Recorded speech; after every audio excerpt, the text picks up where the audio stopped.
How to remove screen time passcode in iPhone 16e.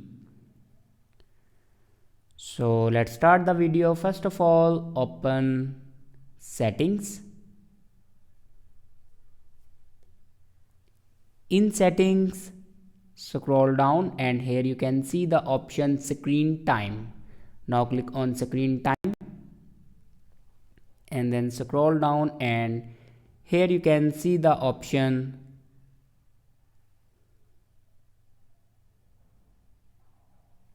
lock screen time. Now here enter your lock screen time passcode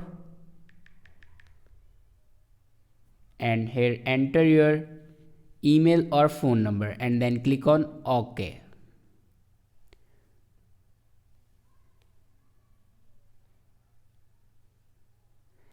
If you want to change your screen time passcode, then simply click on change screen time passcode and then click on change screen time passcode. Now here you can change your screen time passcode. And if you want to remove your screen time passcode, then simply click on change screen time passcode and then turn off screen time passcode. So this is the way to change or remove screen time passcode in iPhone 16e. I hope this video is helpful for you. Thanks for watching.